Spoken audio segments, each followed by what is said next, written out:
Di video kemarin kita udah ngomongin soal sebenarnya forex itu bukan judi ya. Itu salah satu mitos forex yang sangat dipercaya oleh banyak orang, beserta dengan berbagai stigma negatifnya. Dan kita juga bisa lihat gitu ya, banyak banget komen-komen yang masih bilang, wah judi bang, dan lain sebagainya gitu. Tapi ada juga yang komen, wah gue jadi kepo nih sama gimana caranya buat trading forex. Makin banyak anak muda, makin banyak juga, ya bukan cuma anak muda doang sih ya, yang tertarik sama trading forex sebagai sumber penghasilan tambahan. Nah, tapi ingat, forex itu memang termasuk instrumen investasi. Tentunya semua instrumen investasi ada resikonya guys, gitu ya. Jadi sebelum kita mulai, sebelum lu mulai juga, lu harus paham dulu seluk-beluknya. Jangan sampai nanti lu rugi, terus lu nyalahin, wah ini 1% goblok. Padahal itu mah lu goblok aja misalnya, dan lu nggak belajar soal managing resiko dan lain sebagainya. Nah makanya selamat datang di segmen Psychology of Finance, di mana kita bakal ngebahas tentang aspek psikologis dari perilaku finansial. Dan kali ini kita bakal langsung masuk ke pembahasan gimana cara trading forex dari nol.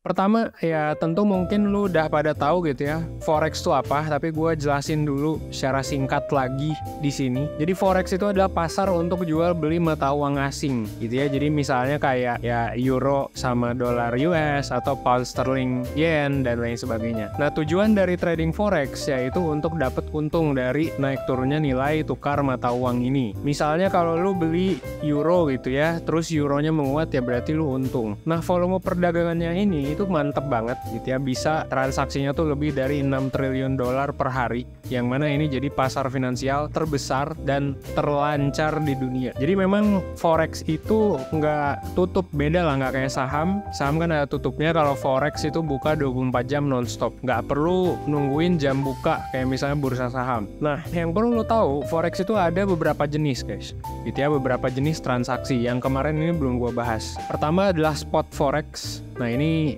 intinya transaksi jual beli mata uang, penyerahannya langsung. Maksudnya langsung tuh adalah ya sama kayak lu misalnya lu mau ke Jepang, lu nuker duit rupiah ke yen gitu. Ya udah lu sama kayak tuker duit biasa aja. Nah ada juga yang namanya forward forex. Nah forward forex ini intinya kita deal buat beli atau jual mata uang di masa depan dengan harga yang udah disepakati. Misalnya gue beli rupiah dong buat persiapan mudik, lu misalnya dari Arab gitu. Terus lu bilangnya belinya nanti, tapi ya udah dengan harga yang disepakati sekarang. Ada juga yang namanya future forex. Nah ini yang biasanya memang seringkali digunakan dalam trading.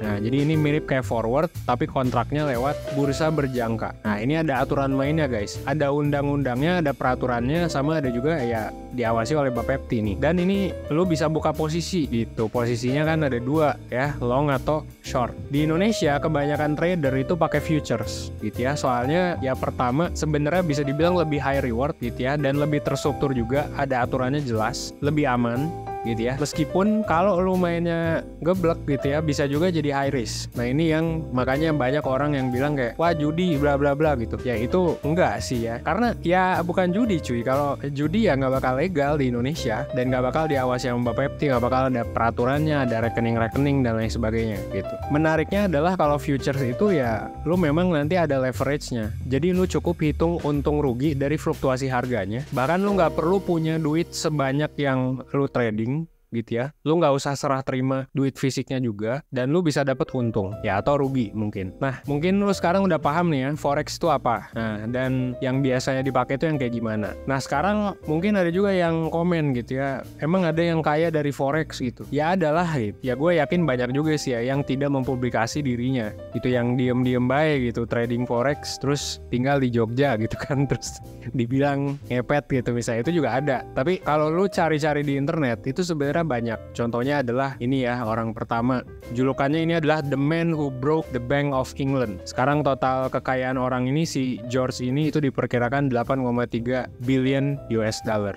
Ada juga orang kedua. Nah, ini dijuluki Sultan of Currencies karena dia bisa profit 300 juta dolar per tahun dari trading forex. Mulai dari modalnya warisan 12.000 dolar doang. Ada juga orang ketiga. Nah, ini adalah orang yang dikenal bisa memprediksi Black Monday crash di bursa saham tahun 1987. Kekayaannya juga sama, udah billion dollar, artinya udah triliunan, guys. Orang ini juga disiplin banget dalam manajemen resiko trading, dan gue yakin banyak banget orang kayak gini tapi kagak mempublikasi dirinya gitu ya, karena memang trading kan bisa dilakuin siapa aja gitu. Lu juga nggak tahu kan seberapa untung gua trading atau seberapa boncos gua trading gitu kan. Tapi dengan lu ngelihat ada edukasi forex di sini, lu bisa percaya sih bahwa forex selama aplikasinya tepat ya, selama lu mainnya legal sesuai dengan ya Undang-Undang Republik Indonesia, menurut gue sih aman-aman aja gitu ya. Jadi hati-hati dengan aplikasi yang lain tuh yang tidak legal di Indonesia. Jadi wajar aja kalau misalnya orang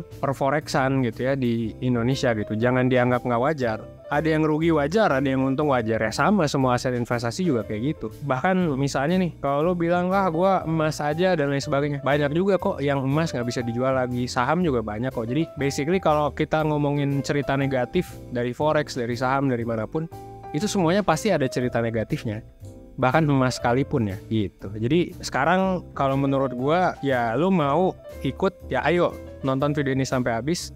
Kalau enggak sama juga nonton video ini sampai habis, karena siapa tahu lu nggak mau ikut karena ternyata belum ngerti, atau lu denger dari orang doang padahal lu belum nyoba, bahkan lu belum nyoba di akun demonya aja. Nah menurut gua itu salah sih. Jadi lebih baik ayo coba gitu ya. Coba minimal di akun demonya aja, nggak usah deposit langsung. Gitu kan, karena kan ini adalah permainan yang ada resikonya.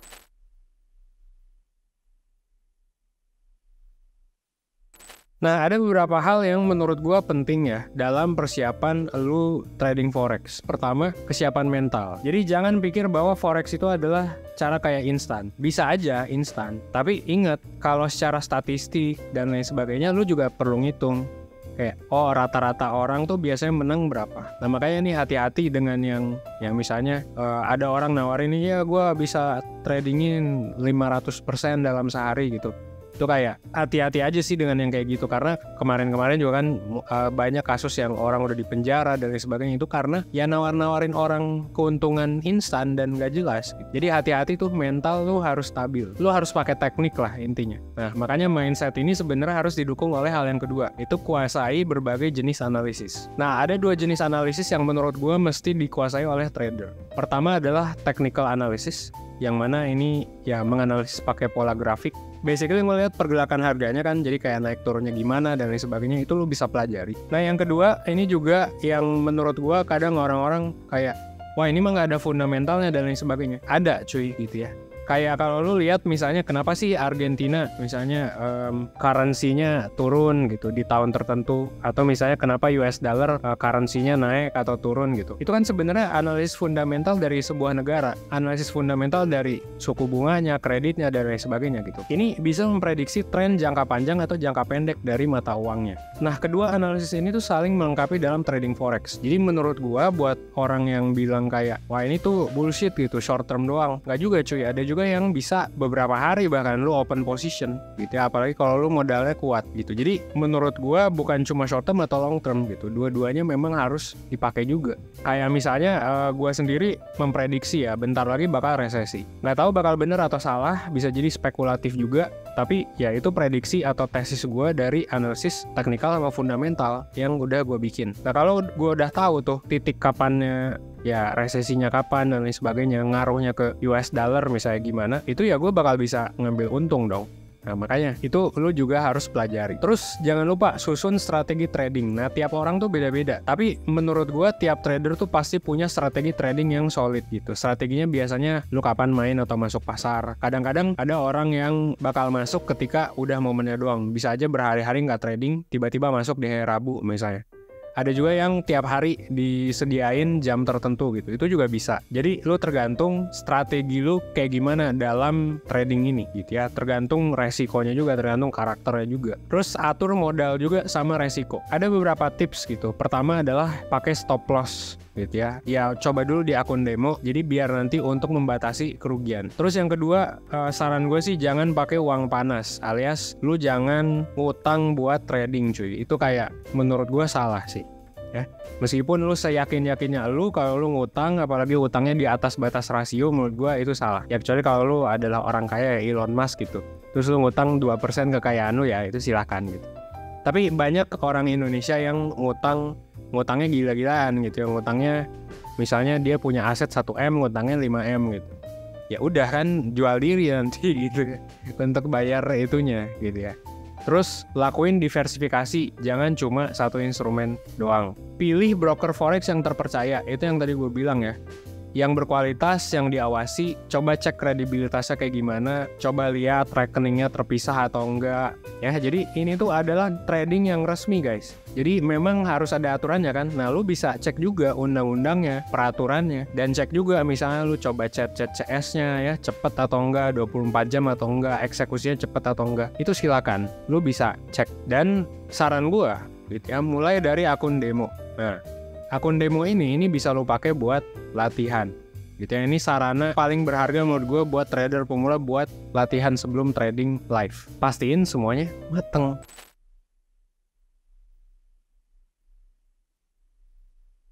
Nah, sekarang lu mungkin udah paham gitu ya tadi tips dan trik dan lain sebagainya gitu, dan persiapan yang dibutuhin. Sekarang gimana nih langkah-langkah awalnya? Yang pertama jelas gitu ya, lo pilih dulu broker forexnya yang mana yang mau lo pilih. Menurut gua ada rekomendasi broker yang bagus, yaitu ya Valbury ya. Valbury ini lo bisa lihat lah websitenya, lo bisa lihat akun demo dan lain sebagainya, kecepatan CS-nya, eksekusinya dan lain sebagainya. Itu menurut gua salah satu broker yang worth it karena udah jelas lah gitu. Beda dengan aplikasi-aplikasi sebelumnya yang mungkin lo sempat denger lah, sempat viral, tapi ternyata di Indonesia nggak legal dan lain sebagainya. Nah, hati-hati dengan yang kayak gitu karena ya bisa jadi duit lu hilang nggak jelas aja karena ya nggak terregulasi kan. Terus habis itu lu ngapain? Nah, misalnya lu milih Valbury nih, lu registrasi, lu buka akun demo. Nah, di akun demo lu bisa berlatih trading pakai virtual money tanpa resiko rugi duit asli. Sambil lu mungkin ikut komunitasnya juga ya. Kalian lu pelajari platform tradingnya juga. Ada user guide-nya, ada video tutorialnya, lu bisa nonton. Bahkan lu bisa chat customer service-nya gitu ya kalau lu bingung. Jadi kuasai fitur pentingnya kayak charting, order entry, custom indicator, dan lain sebagainya. Gitu, pelajari leverage itu apaan, ininya apaan, dan lain sebagainya. Habis itu jangan lupa pakai backtest strategi ya. Backtest strategi kita pakai data historis yang ada di platform. Coba lu ratusan kali ya backtest di berbagai kondisi pasar buat cek konsistensi dan profitabilitasnya sebelum lu pakai buat live trading. Kalau hasil backtest di akun demo udah bagus, ya udah mulai live trading, pakai modal kecil aja dulu gitu ya, santai aja. Kalau misalnya untung jangan terlalu happy, kalau misalnya rugi jangan terlalu sedih gitu. Santai aja kalau menurut gua ya. Apalagi kalau pakai uang dingin kan ya udah gitu. Kalau misalnya lu oke gitu ya tradingnya, lu bisa beli kopi dari sana. Kalau misalnya lu rugi, ya mungkin lo bisa pause dulu, siapa tahu nanti malah jadi emosian, nanti besok mulai lagi atau minggu depan mulai lagi gitu. Itu juga nggak masalah gitu ya. Terus habis itu evaluasi hasil, udah sesuai ekspektasi belum persentasenya dan lain sebagainya, atau perlu disesuaikan strateginya. Nah, lo harus belajar dari kesalahan gitu ya, jangan sampai lo salah rugi gitu terus nyalahin, wah ini 1% judi ini gitu ya, ada gitu ya. Kagak cuy ya, ini legal guys, ini resmi. Terus habis itu ya nanti lu bakal tahu lah tipe trading lu tuh kayak gimana. Apakah scalper gitu ya, hitungan menit, atau day trader, hitungan hari, lu daily gitu ya, atau swing trader yang ya udah gitu, tergantung lu apa misalnya per minggu lu mau ngesetnya kapan, lu munculnya gitu ya. Atau position trader. Nah, position trader ini biasanya based on data. Gitu. Gua pribadi sebenarnya cenderung ke position trader karena seringkali gue ya pakai dua analisis ya, fundamental sama teknikal gitu. Jarang-jarang sih karena gue nggak ada waktu harian biasanya. Yang paling penting sebenarnya bangun disiplin ya dan ikuti rencana lu, hindari trading kalau lagi emosi, mungkin pause dulu, sama jangan berharap untung besar dalam waktu singkat gitu ya. Jadi kayak gue dari kemarin kagak pernah misalnya ngajak bilang wah ini bakal ribuan persen, kagak cuy gitu ya. Yang gue realistis aja, gue selalu bilang bahwa ya ini bisa buat uang jajan lu, buat beli kopi. Dan ini bisa dilakuin siapa aja yang lagi gabut dan memang mau belajar di bidang keuangan. Yang memang ya resikonya mungkin relatif lebih tinggi ya dari misalnya kayak reksadana dan lain sebagainya. Tapi untungnya juga sebenarnya relatif jauh lebih tinggi juga gitu. Jadi silakan ya. Kalau lu mau belajar trading forex, lu bisa coba pakai platformnya Valbury. Mereka punya fitur akun demo gratis, edukasinya lengkap juga, dan layanan live chat 24 jam. Ya 24 jam 7 hari, jadi kagak tutup-tutup guys. Sama seperti ya pasar forex. Valbury juga punya keuntungan kayak misalnya top up dan withdrawalnya instan. Jadi langsung dapat duitnya. Leverage-nya sampai 1:500 dan bebas biaya in-app selama 5 hari untuk posisi open. Jadi ya silakan lu riset lah di websitenya. Lu mungkin bisa download aplikasinya juga. Sekian sharing yang kayaknya lumayan panjang di video kali ini tentang cara trading forex buat pemula. Lagi-lagi silakan pelajari lagi, mungkin lu bisa tonton berbagai macam video lain baik di 1% maupun di luar. Pastiin persiapannya mateng, kuasai analisa teknikal dan fundamental, ketahui tipe trading lu trading yang kayak gimana, terus tetap disiplin jalanin strateginya dan evaluasi lah. Dan inget ini maraton guys, bukan sprint. Jadi tetap konsisten upgrade diri. Jangan sampai lu merasa waduh gue lagi miskin nih, gue kayaknya mau trading biar memutar balikan uang dan lain sebagainya gitu.